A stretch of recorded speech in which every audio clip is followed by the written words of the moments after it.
And now, a First Coast News special presentation. St. Augustine, 450. Brought to you by Fields Cadillac of Jacksonville and St. Augustine and Jaguar Land Rover Jacksonville. Ring Power, North and Central Florida's Caterpillar dealer. And by American Legacy Firearms. Continue your legacy.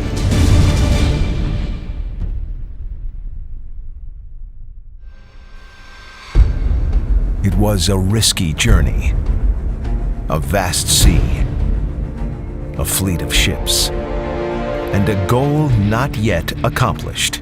We really have to appreciate this collision between old world and new world. The year was 1565. This truly was a military outpost. There was a lot of struggles, a lot of sacrifices. The colony, St. Augustine. It's the place where the first city in the U.S. started 450 years ago. The people of St. Augustine endured, survived, and even thrived. And still here they are, celebrating their 450th birthday. Today, a look back and forward as we commemorate 450 years. Hello, I'm Jessica Clark. St. Augustine commemorates its 450th anniversary, and it's important to remember what happened in those 450 years because what happened here changed history, and it's the people who make up the story. So let's start with those who lived here first, the Native Americans, the Timucua. The Timucuan Indians walked in Florida long before Europeans claimed it for their kings. They were a sophisticated people. But this sophisticated group vanished. So what we know of the Timucua now only comes from European documents and from archaeological finds, much of which is stored in museums and collection buildings at the University of Florida. This is what the collection from the Fountain of Youth looks like. The Timucua lived in circular homes made of thatch and in organized communities where it was not unusual for the chief to be a woman. And on top of that, The Timucua were a matrilineal society, meaning that descent was traced through one's mother. when Pedro Menendez arrived in 1565 and founded St. Augustine, the Timucua greeted him and his 800 travelers. You know, that was one of those interesting moments in world history that we really have to appreciate, this collision between old world and new world. The Timucuan chief gave his village and his own house to the Spanish to kindle a relationship. And the Spanish and Timucua lived alongside each other for months at what is now the Fountain of Youth Park. For the Americas proper, it was the first time that a European population merged with a Native American population and lived together for that long. But after about 6 months or so, the hostilities grew between the two groups. Eventually, the Timucua population plummeted. Populations crashed. When the Spanish arrived, there were possibly 200,000 Timucua. Just 200 years later, there were fewer than 100. Historians say epidemic disease introduced by the Europeans was the biggest threat to the Timucua survival. It was that quiet pestilence. So what ended up happening to them? 200 years after Menendez landed. When Spain ceded Florida to Great Britain, the Spanish packed up and left. The Spanish took the less than 100 Timucua and other natives to Cuba. If there are any Timucua left in the world today, it is likely that they live in Cuba. Now, 450 years after Menendez met the Timucua, research is underway in Cuba to know if any Timucua descendants remain. And the Fountain of Youth Park is rebuilding that first vital Timucua and Spanish settlement. It's part of an effort to remember the people who used to walk this land for thousands of years, but who no longer do. Some researchers say a small group of Timucua may have assimilated into other groups in Florida, and there are some self-proclaimed Timucua tribes in the U.S., but archaeologists tell us that based on what we know now, there are no known Timucua in Florida. So when the Spanish came to what we now know as St. Augustine, they came by ship, of course, and it was not an easy voyage. First Coast News wanted to see what it would look like for those ships to be packed full of men, women, and children, so we carried out an experiment. as the sun set over St. Augustine one night this spring. This is real living history.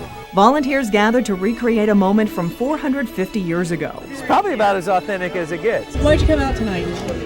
Just to be a part of history. Michael DiLorenzo I brought my daughter Isabella. and his family and friends are just some of the 140 people who volunteered to board this vessel. El Galleon docked in St. Augustine. Beautiful ship. It's the ship most similar to the one Pedro Menendez sailed when he founded St. Augustine in 1565. His ship was named the San Pelayo. Very close quarters. The ship was packed to the gills. There's no exact record of how many people sailed on the San Pelayo from Spain, but there is an estimate. Between 400 and 450 to be safe. Because of safety concerns, we could not put 400 people onto the ship in the marina. This is the plan. But we could put 100 people aboard. We will start then to position you into place. I just encourage you to remember that we are doing this to demonstrate how crowded it was on the San Pelayo. There was absolutely no sense of personal space. Everyone had personal space about the size of a foot locker. We're ready to have fun. So let's do Project San Pelayo.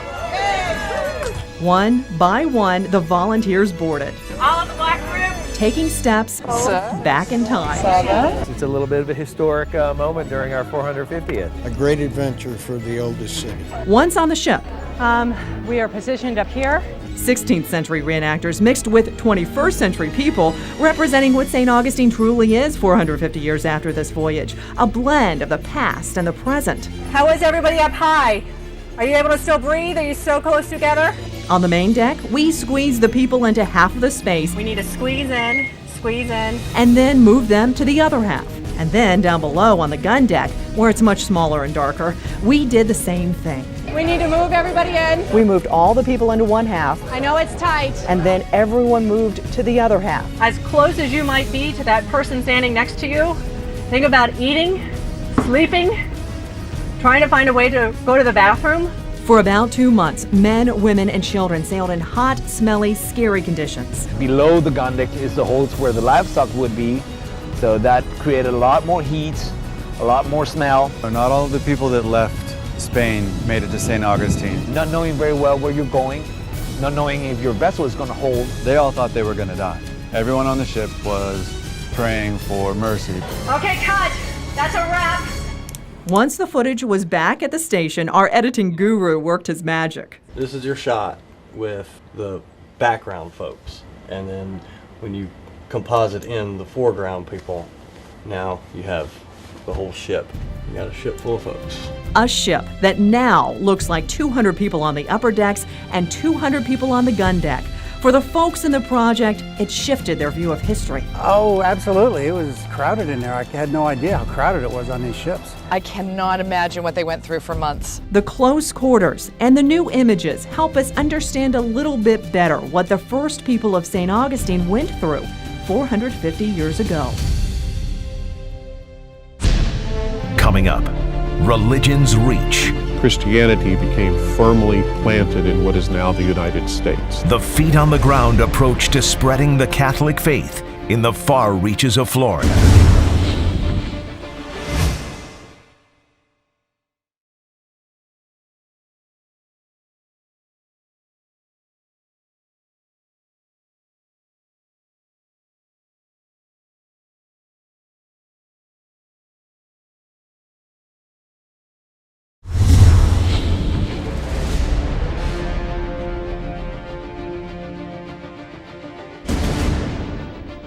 The Spanish had different reasons for settling Florida. Power, wealth, certainly religion played a role.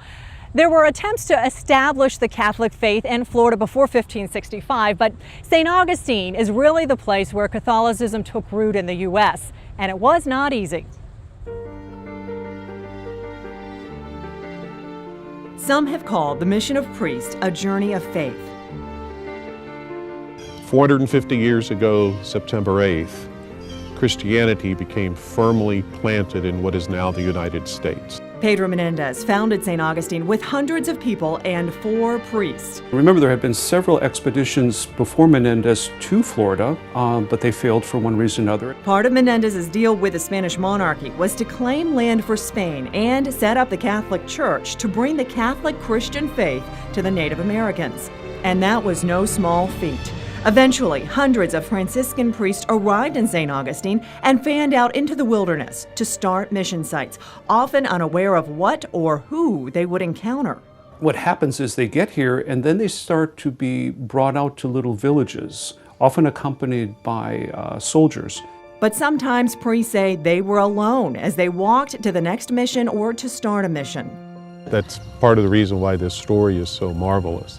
The priests set up schools and taught and preached to the Native Americans in Florida along a trail that extended as far west as Pensacola and as far north as the Carolinas. But the Spanish were not here for solely missionary purposes. This truly was a military outpost, and there was a lot of struggles, a lot of sacrifices. It was very messy. When the British took over Florida for a mere 20 years in 1763, Catholicism declined. But the Spanish eventually returned to Florida and Catholicism grew, but historians say not with the same fervor that it had in Florida's first 200 years. And while the Catholic population has changed over the centuries, the face of the Catholic Church in the U.S. is now growing more and more, certainly Hispanic. A recent study by Boston College showed Hispanics account for 71% of the growth of the Catholic population in the U.S. since 1960. Still, the Catholic Church and other churches are seeing a decline in members. Our American culture has become heavily secularized. And so he says the Catholic Church in the U.S. is finding itself in a similar position it did when Menendez landed. If you then make those parallels to what happened in 1565 to what's happening in 2015, it's the same message that we're trying to give, to share, to help people know the joyous nature of what our faith is about. And so the Catholic Church remains on a mission in the U.S., one that started in Northeast Florida 450 years ago. Next, putting their lives on the line. This is all part of seeking freedom. The sacrifices made by runaway slaves to establish a new home in St. Augustine.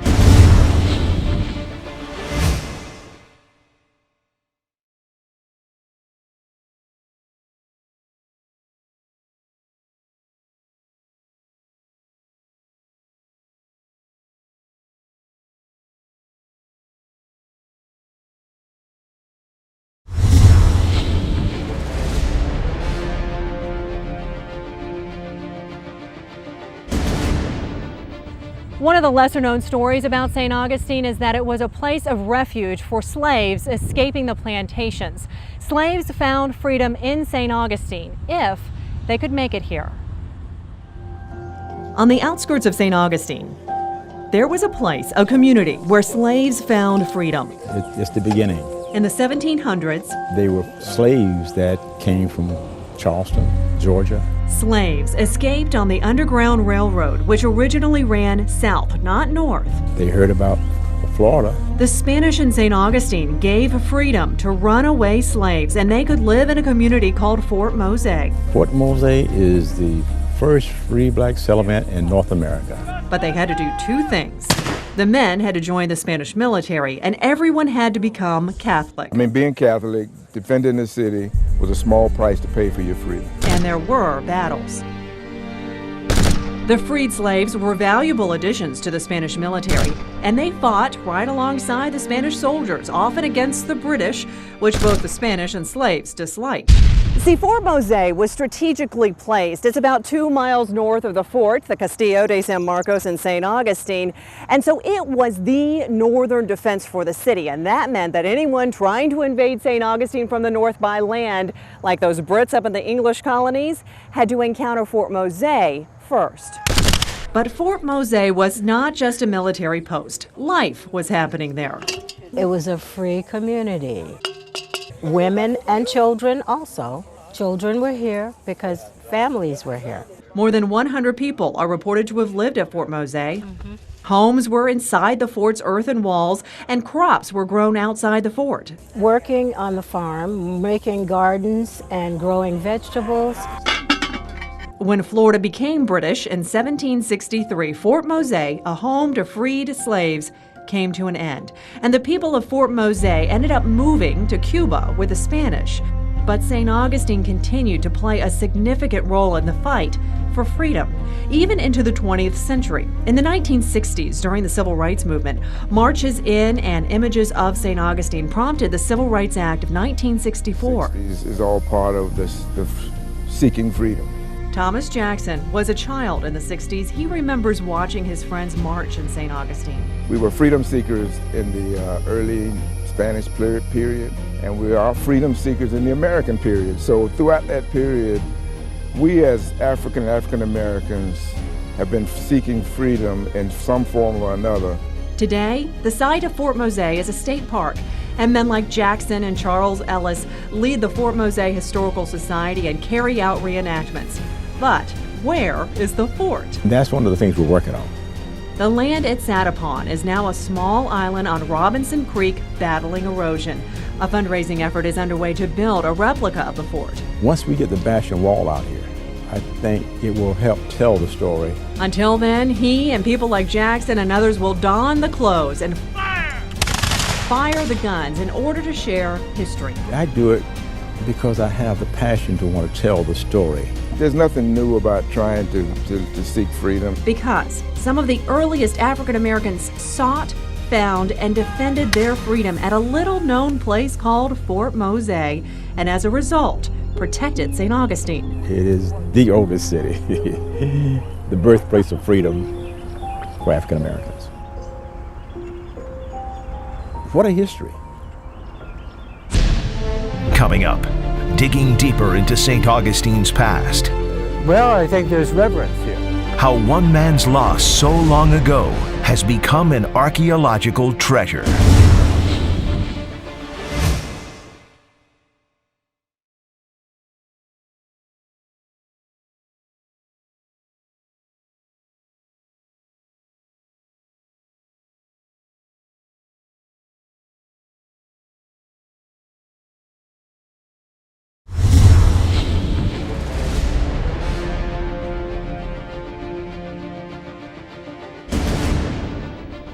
So much of what we know about St. Augustine's history is right under our feet. Archaeological digs take place every week in this town.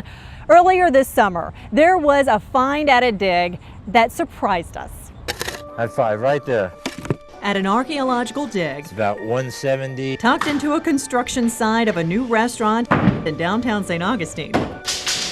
City archaeologist Carl Halbert has uncovered a big find. During the first day of our excavation, we ran across a bone. Let's see. And we knew we had something, but we didn't know exactly what it was. It turned out to be this. Here we have actually the remains of a completely articulated small horse. A horse that's 200 years old. Halbert and his team, even the contractor, were thrilled. That's unusual to see that. I am just so ecstatic. Oh my gracious God! This is the only horse burial that we ever uncovered here in the colonial downtown district. The city block used to be a place for horses 200 years ago. The Spanish Dragoon barracks were here, and a dragoon is basically just a man on a horse with a gun, pretty much, but they're very versatile. Essentially, this horse was most likely part of the colonial Spanish cavalry in St. Augustine. It was probably the horse of an officer. Amanda Laporta is a cavalry expert and believes, based on the skeleton's small size, it was a horse called a marsh tacky. There's this subgroup of small, hardy basically swamp ponies that are descendants of the original horses brought over from Spain. And this is what a marsh tacky looks like. There are not many left in Florida. They're small but strong. They're usually smaller than 15 hands, which equals 5 feet at the shoulders or withers. And horse experts say that marsh tackies like this one here were good for the Florida cavalry because they didn't eat very much, they were fast, and they could maneuver the Florida terrain. When we think of Spanish horses, we think of these grand war horses, these Baroque horses, but this horse is small and petite, which it confirms the research I've been doing. In St. Augustine in the late 1700s, the cavalry did not do a lot of fighting. In general, though, cavalrymen, they were messengers. they were spies, and they were guides. And the horse must have been special to someone. Well, I think there's reverence here. They actually laid it out on its side, you know, with the legs kind of folded in the chest area. And this is a sign of reverence. It was a cavalryman's life. The horse was their best friend. It was all important to them. Usually, Halbert says, every artifact has a story. In this case, every feature has a story. This is one more page in the chapter of St. Augustine's history. A history carried on the backs of horses, like this one. And that's digging into history. Just like that, yep. St. Augustine 450 has been brought to you by Fields Cadillac of Jacksonville and St. Augustine and Jaguar Land Rover Jacksonville. Ring Power, North and Central Florida's Caterpillar dealer. And by American Legacy Firearms. Continue your legacy. Certainly, there are other places that were established in the United States before St. Augustine, but St. Augustine is the nation's oldest city, and here's why. It is the oldest continuously European-occupied city in the continental United States. Basically, that means there have been people, all kinds of people living here for 450 years. I'm Jessica Clark. Thanks for watching. People are what makes St. Augustine the place that it is. From its earliest inhabitants, to its colonists, to those who found freedom here, and all who suffered brutal attacks on the city. For 450 years, through hardship and success, St. Augustine has been a living city, a place with a spirit that continues to endure.